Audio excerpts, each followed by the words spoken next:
ஓம் சக்தி பராசக்தி.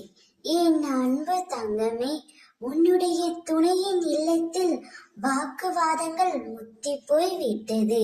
உன்னுடைய துணையின் இல்லத்தில் இறுதி முடிவை இப்பொழுதே எடுத்து விட்டார்கள் என் தங்கமே.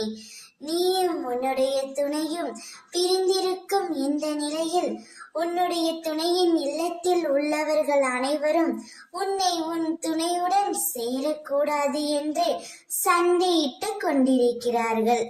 அப்பொழுது உன்னுடைய துணை நான் வாழ்ந்தால் அவளுடன் தான் வாழ்வேன் என்று இறுதி முடிவை அவர் எடுத்து விட்டார்.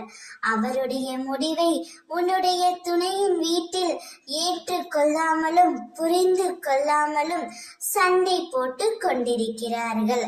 ஆனால் உன்னுடைய துணை உனக்காகவே படைக்கப்பட்டவர்.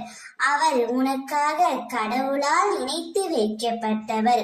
உன்னையும் உன்னுடைய துணையையும் யாராலும் பிரிக்க முடியாது தங்கமே. அவருடைய இறுதி முடிவை அவர் கூறிவிட்டார். இனிமேல் அவர் உன்னிடம் தானாகவே வந்து சேருவார்.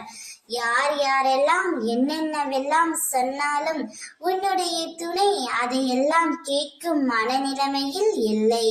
உன்னுடன் தான் இறுதி வரை இருக்க வேண்டும் என்ற மனநிலைமையில் மட்டும்தான் அவர் உள்ளார். அவர் உன்னுடன் வரும்பொழுது நீ அவரை ஏற்றுக்கொள். உனக்காக அவருடைய இல்லத்தில் அவர் சண்டை போட்டு உன்னிடம் வருகிறார். அவரை மனதார ஏற்றுக்கொண்டு புரிந்து கொண்டு விரும்பிக் கொண்டு இந்த வாழ்க்கையே வாழ் தங்கமே. அப்பொழுதுதான் நீ சந்தோஷமாக இருக்க முடியும். ஓம் சக்தி.